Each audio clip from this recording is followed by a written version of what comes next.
Shalom Yasharala, this your brother Dawada, coming back at you with this here truth again. First and foremost, I want to give all praise, honor, and glory to Yahweh, Bahashim, Yahweh Shah, Bahashim, Rakakwadash. Double honor to the apostles and elders, the great millstone that taught us this truth and our will. And salutation and much love for Yakim, pushing this truth and sincerity over the four corners of the earth and enduring afflictions to feed and edify the elect. So I'm going to jump into this here lesson real quick. It's going to be a short one, but I wanted to just touch back bases on this again. This is something I spoke about in a video last week and then also over the weekend. But I just wanted to, get to this here point because, as, time is going by, this is exactly, as I was speaking, of what this could be a lead into. All right. And this is exactly what I'm seeing more and more of. Now you have to understand about predictive programming and things like that, man. All right. And what these people, what the objective of all these things are. All right. And first, when this here story first came out and everything, it was like, I'm not really going to touch that story. That just sounds like something that's a distraction story, to distract you from other things that's going on in the news, because, this is something that's, like how you would say low hanging fruit. It's something easy for the mass majority of the population to just, repeat and regurgitate. It's not that deep of a subject for somebody, even if they repeated it and somebody asked them about it, it's easy for them to so-called defend the argument, to make it sound like they know what they're talking about. And I'll give you an example. It's it's a lot easier for the American population, the majority of the American population, to hear about this here story and regurgitate this to a friend, and it'll go something like this. Oh, did you hear about the Chinese spy balloon that's flying over and such on and so forth? Or they got a UFO or something, oh, what's going on? Oh, we don't know. They got to shoot it down. They could at least hold a conversation long enough for that, right? Now, but if this was something like, let's just go back to the Turkey and the S-400 system, right? If the news story was, oh, Turkey just got the S-400 system, most Americans, that's not a story that they would, be able to repeat and regurgitate as a talking point for anything, because it's not really they don't really know about all that. Like, okay, so Turkey got an S-400. Well, what the hell is S-400? Well, what does that mean? Congratulations for them. Why is that such a big deal?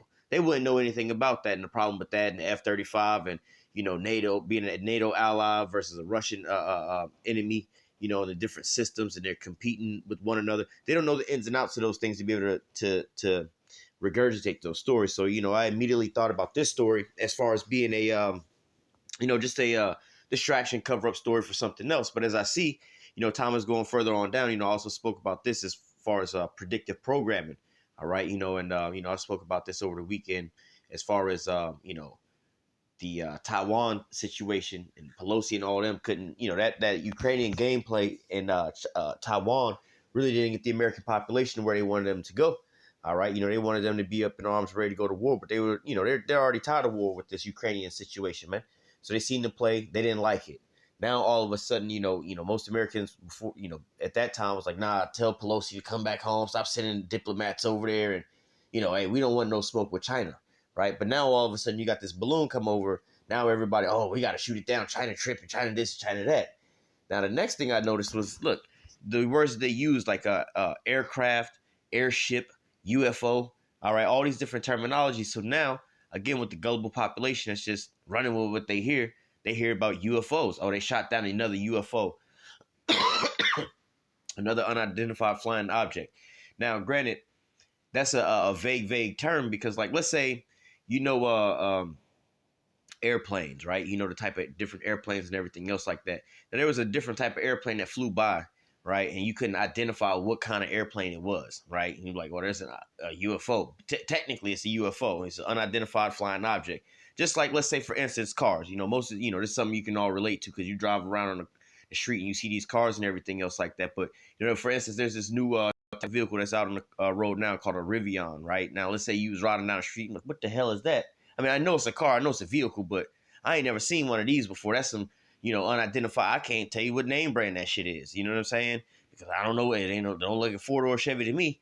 You know what I'm saying? So, hey, in that broad sense, they could use the term UFO, but that's not what most people are thinking when they hear that term UFO. When they hear UFO, they think, oh, an alien or something like that. All right. Not the fact of, oh, well, we're tracking something. We don't quite know what it is.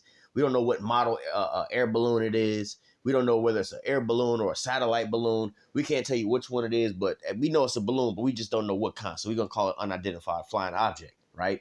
Now, what do you think, when you're dealing with a headline population, All right, they'll read an article like this, says China prepares to shoot down a UFO. They're gonna run with their story. Oh shit, they about to shoot down UFOs now. What's going on in the world? They shooting down UFOs. All right, now think about what we preach and prophesy about, man. The war in heaven. When Yahushua comes back and there's gonna be a war in heaven and everything, right? Now we went from people not believing or people laughing at us when it comes to the chariots, to now the chariots being revealed by the U.S. military and everything else like that, to now look at what these here articles are talking about now, man. All right, either hey, we get into a war with China, or we get the population to believe, about UFOs are being shot down, man. All right, so they have a, when it comes time to fighting with the Lord, hey, the people have a in the back of their mind, hey, we shot them down before, let's just get to it. You know what I'm saying? Hey, but that's not how this here works, man. All right. But let's just go ahead and read this here article. It says China prepares to shoot down UFO. Now think about the choice of words that they use here, right? Like the scripture say, we're not ignorant of Satan's devices. We understand what's going on here. We know that the Lord is not, Esau's not going to shoot down none of the Lord's chariots. Put it that way. All right. The Lord ain't going to lose no chariots, man. All right. And plus, if you were, a little wise to some of this here technology and things like that, you would understand, like, well, they said they pick these things up on radar and stuff like that. The chariots don't show up on radar like that, man. All right, they can go invisible, they can pop back up, they can fly at all kind of different speeds. You're not just catching no damn chariot like that, man. In fact, there's a couple videos. There's a video of a missile being shot off, and then there was a chariot that came up out of nowhere, flew up in front of this damn missile, flew right in front of the tip of the missile and hit it with a couple laser beams, disarmed it, and flew off. All right, for you to be able to catch up to a flying missile and then fly right in front of it and start flying backwards in front of it. All right, you know what I'm saying? This is like you coming, like, let's say you chasing down a car doing 100 mile an hour. You stop, the car past you doing 100 mile an hour. You catch up to the car. You get in front of the car, and let's say you know how somebody starts skating backwards. You going backwards now as the car going forward, and you able to just buff out the front bumper while the car's still going 100 mile an hour, buff it all off, and then still take off and go in front of it, man. You got to be going fast as shit for that, man. All right. And so, hey, these chariots are able to do that. There was another one, I believe it was in Iran or somewhere where they was shooting at it. They was dumping at this bad boy too, man. All right. And then wind up hitting the chariot, just going back and forth, back and forth, back and forth, playing with them, man. All right. So, hey, man, you're not just easily shooting down no real chariot, man. All right. But nevertheless, this is what they're preparing the minds of the people for, man. All right, it says Chinese authorities are preparing to shoot down an unidentified flying object. Again, we're not ignorant of Satan's devices. We see, how they're propagating these things here up to predictively program your mind into thinking, hey, they shooting down the Lord's chariots right about now, man. We've been hearing about this. We've been hearing about the men of the Lord talking about them. We've been seeing these things on the news. Now they actually getting shot down because, again, you got this society is only going to read the headlines. China prepares to shoot down UFO.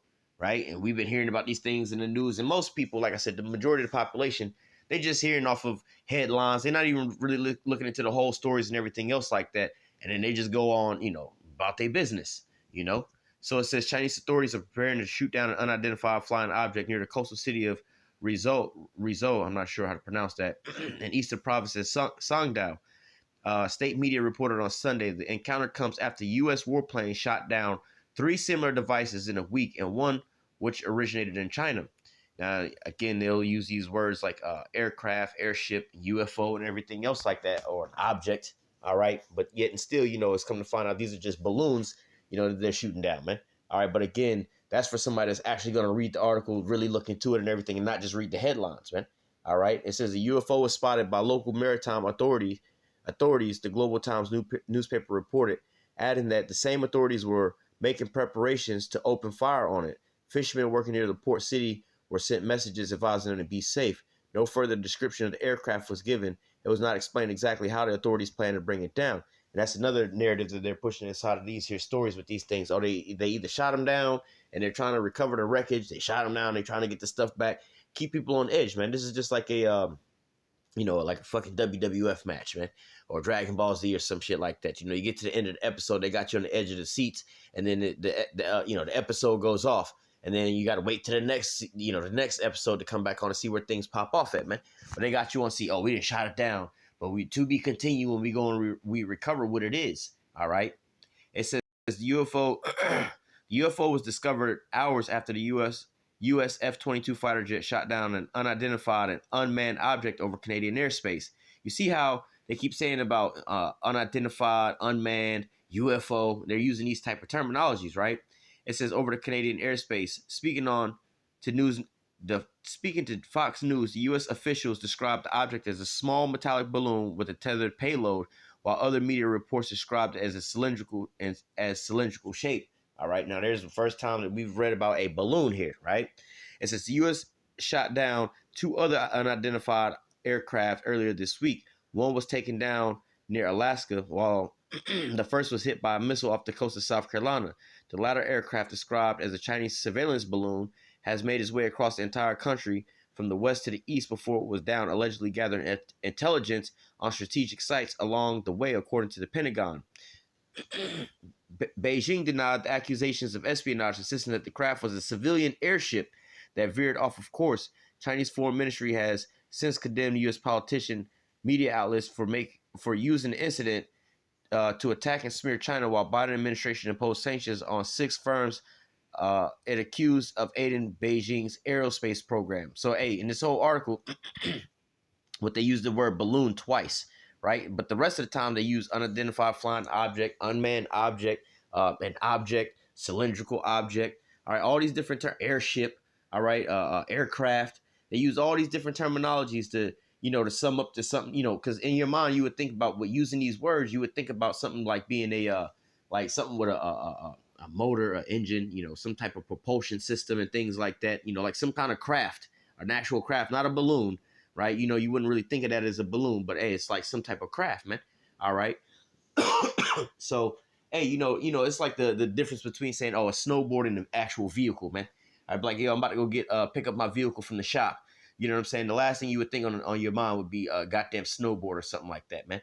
All right. But hey, this is, like I said, it seems like a little bit of predictive programming, but like the scripture said, let's go ahead and grab it right now. All right. This is 2 Corinthians 2:11.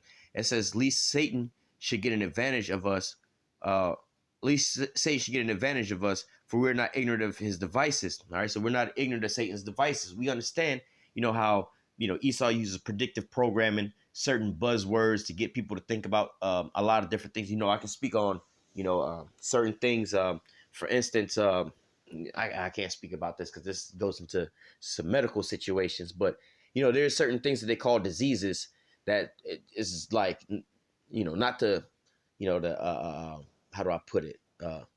It's not the normal type of diseases you think about. You know what I'm saying? When they can use the term a disease, but let's not talk about that. Let's talk about other things. Like when you talk about ingredients in food, right? And they can tell you, oh, this is with other flavors, or with perfume. There's another one. Watching this not so pretty documentary, the term perfume, right? When you look at ingredients on like your shampoos and your soaps and things like that, and you look at the term perfume, that don't necessarily mean perfume like you think of perfume, man. All right, a whole lot of things can fall under that their terminology, man. So, hey, in the same time, in the same sense here, man, we see how Esau can be able to use his certain words to create an idea in your mind. All right, but hey, this is Esau and his deception. All right, his deceivableness and things like that, preparing the minds of the people to receive the narrative that he's pushing out there, man. All right, Esau likes to work with a term called, a phrase called problem, reaction, solution. Like, I was speaking about this over the weekend as far as, the move is to try to provoke China into war. That's what the U.S. ultimately wants, but they don't ever go into a position. America never moves into a war or a battle, all right, as the aggressor. They always have to go into this as the victim or in a help role, right? So they always victimize themselves to make it seem like they're not the aggressor. So when you look at all the past wars, you can't really name one where America said, "Hey, we finna pull up on y'all with the rah rah." You know what I'm saying? There's not been a war that I can think of that America did like in all of history. Every war that America's been in, except for maybe the Civil War, because they was fighting with themselves, but all the other wars and the Native American wars, but all the other wars, basically the United States, Slovakia, the United States have been basically the victim, right? Oh, we got drug into World War One. Oh, we got drug into World War Two. Oh, we got drug into the Middle East after 9/11. Oh, we got drug into this here war with Syria because of the terrorists. Oh, we got drug into the war with Ukraine because Russia's over there invading. And now with China, because they was going to try to pull the same play that they pulled in Ukraine, everybody picked up on it, and they was like, oh, y'all over there provoking China by sending your diplomats over there and everything else like that. Okay, we got to stop that game plan. We got to stop trying to send weapons over there. Everybody see the game plan. They don't want to look as the aggressor. So now what do we have to do? Everybody who was saying, no, we don't want no war with China is now agreeing with shooting down these Chinese devices to keep flying over here and everything else like that, because, that's not going to start a war. Shooting down, equipment. And like I also spoke about this. What if they not even, originating from China? It's just the reaction of the people. They just want the people's minds to be like, look, we got to bring the smoke to China. We got to defend ourselves from China. They keep spying on us. They keep doing this and doing that. And, I keep saying, like, this doesn't make any sense, because if they really wanted to spy on you, they got satellites in the sky, man. Like I said, you can sit there and use your cell phone and go on Google Earth and zoom all the way down on, the front porch of your house, man. You know what I'm saying? And this is the civilian application. So imagine what the military has, man. All right, they don't need no damn spy balloon to zoom in and spy on everything that they really want. They got satellites, man. All right, so, it doesn't really make no sense off that end. But what makes more sense is, hey, we understand about how, Esau works and wants to play as the victim. And we'll sit there and make them look like the aggressor. And we're the victim over here. And now it'll put the, problem back to solution.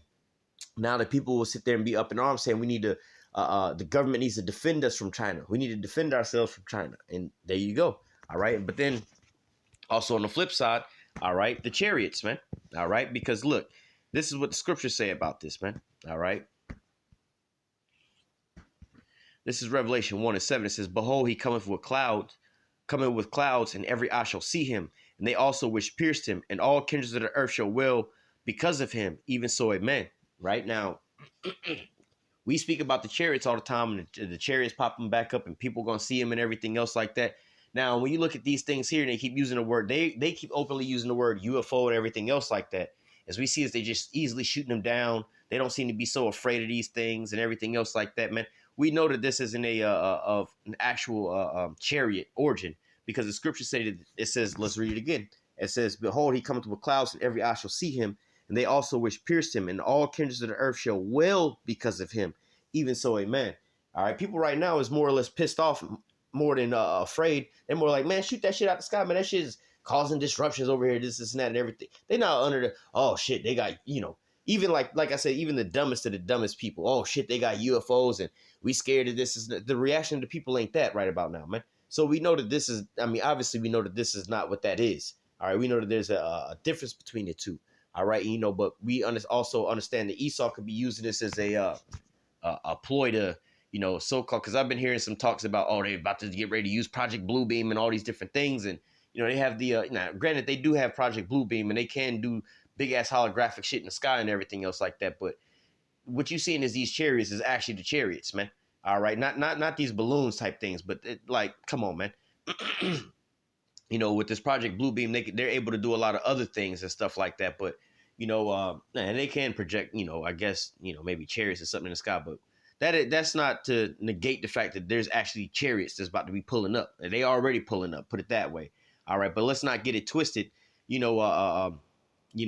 here narrative that they're pushing out, also, like I said, gets into the minds of predictive programming people in their minds. Oh, we've shot them down before. So when they actually start seeing the chariots, oh, we shot them down before. We ain't got no problem with it. Let's shoot them down again. We ready for these things, man. Hey, man, it's not going to go down like that, man. For one, the scriptures also speak about, man, I can grab this, but I don't want to make this too long. About, let's just touch on it real quick. Find out what verse.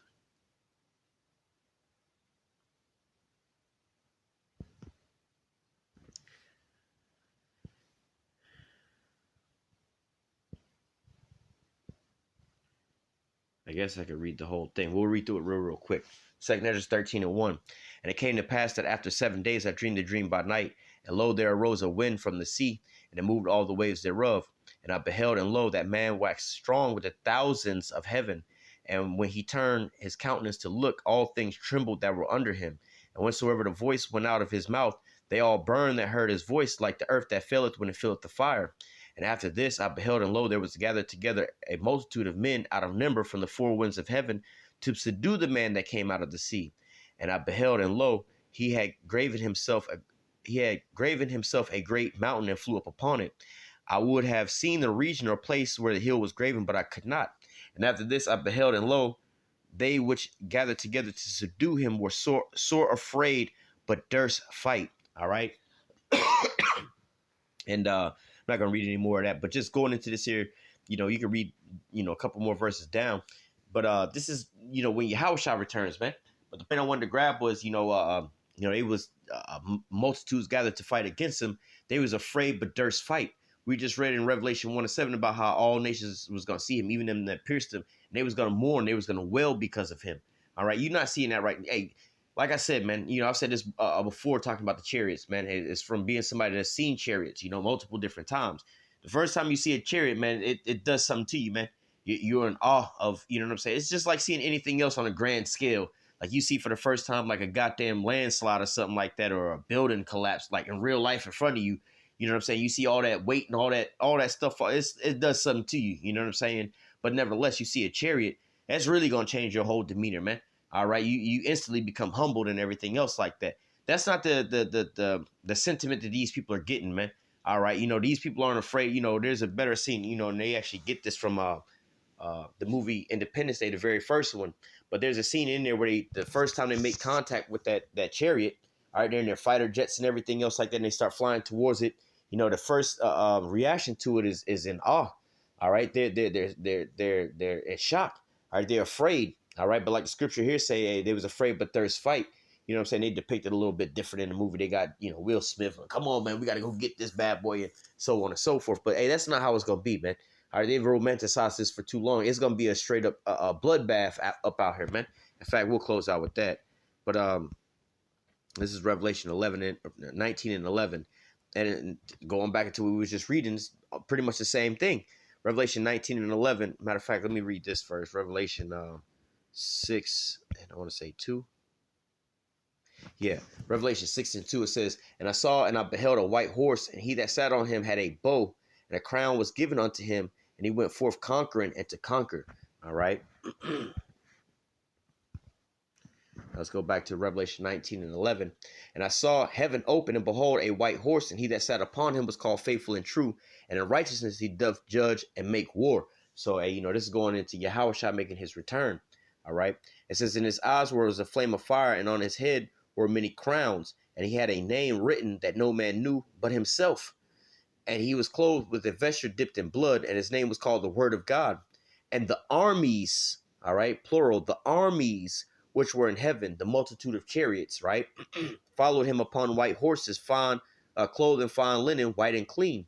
And out of his mouth goeth the sharp sword, which we didn't finish reading at 2 Esdras 13. But it says, and out of his mouth goeth the sharp sword, that with it he should smite the nations, and that he should rule them with the rod of iron, and he treadeth the winepress with the fierceness and the wrath of the almighty power. It says, and he hath a vesture on his thigh, and a name written, King of Kings and Lord of Lords. All right, and so, hey, ultimately going into this here scenario, this is when Yahushua returns, man. All right, and wages war up against matter of fact, let me go and grab this. And wages war up against these Edomites. All right, let's go to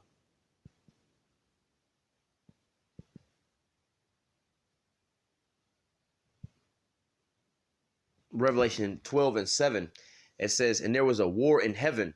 All right, up in the skies. Not like you people, these Christians think about this in the spiritual realm as if the Satan, like the actual spiritual demon Satan, got into a fight up there and got kicked out. No, this is talking about Esau, Edom.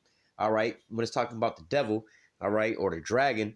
All right, and now his angels would be what? His fighter jets. All right, because like the Lord has his aircraft. All right, his how you would say his navy with Leviathan. All right, his how you call it, his elite how you call them, like you would say the Navy SEALs and the Green Berets, his elite soldiers, all right, the angels and things like that, man. All right, he has his Air Force, which is the chariots, man. All right, so Esau has his Air Force, which is what? His fighter jets and things like that, stealth fighters, all these different things, right? Rain fire from the heavens and things. That's Esau on the left-hand side. Satan, the devil and the dragon, that's him on the left-hand side. The Lord's coming back with the chariots on the right-hand side. It says there was a war in heaven. Michael and his angels fought against the dragon, and the dragon fought in his angels. All right, so as you see, like in the movie Independence Day, where the chariots are fighting against Esau and his fighter jets, in the sky, that's what this is talking about, man. All right, it says there was a war in heaven, and Michael and his angels fought against the dragon, and the dragon fought in his angels, and prevailed not. Neither was their place found any more in heaven. And the great dragon was cast out, that old serpent called the devil and Satan, which deceiveth the whole world. He was cast out into the earth, and his angels was cast out with him. All right. And so, hey, when it comes down, we just read, a couple different verses or chapters, a couple of different verses on how when this all goes down, what's going to happen, man. All right. Esau and his, these Edomites are going to fight against the Lord in the chariots. All right. But the Lord is going to prevail against them, man. All right. So I say all that to say this, man. You're not going to be just, having no headlines, actually reading about so-and-so that shot down some UFOs, the fight against the Lord, hey, the humans then brought down 37 UFOs and that you ain't gonna see no shit like that, man. The Lord ain't finna lose no goddamn chariots to Esau, man. In fact, the Lord is the one who gave Esau all his technology and everything else like that. So, like, you think about this, they be tripping about this S-400 making the F-35 obsolete if you turn it on beside it because his radars can scan it and find his vulnerabilities and everything else like that. Don't you think that the Most High know about Esau and all his vulnerabilities when he created Esau, put them onto him, and how you say motivated him? You could use the word to create all this here shit, man. He the one gave him the blueprint to create all this stuff, man. So you don't think that the Lord know his weak spots and how to take him down, man? All right, but nevertheless, this is just all like I said. We're not ignorant of Satan's devices, man. We know that y'all not shooting down no damn no chariots of the Lord. All right, that's not gonna happen, man. So we're not even gonna try to let that, people in their minds, you got, some people are saying, it could be UFOs. They're running with those stories, but these are just these headline reader people, man. All right, but then also, we understand what Esau's trying to do as far as, get the American victimize himself to get the American population to be down with defending themselves against China out here, man. All right, but we're not ignorant to Satan's devices. So I'm going to go ahead and close out with that. Lord willing, the elect was edified with this here lesson. Until next time, I say, call halal, Yahweh, Bahashem, Yahweh Shah, Bahashem, Rakakodash. Double honor to the apostles and the elders of the great millstone that taught us this truth and ever will. And citation and much love for you, Akim, pushing this truth and sincerity over the four corners of the earth and enduring afflictions to feed and edify the elect. Until next time, I say, stay strong. Shalom.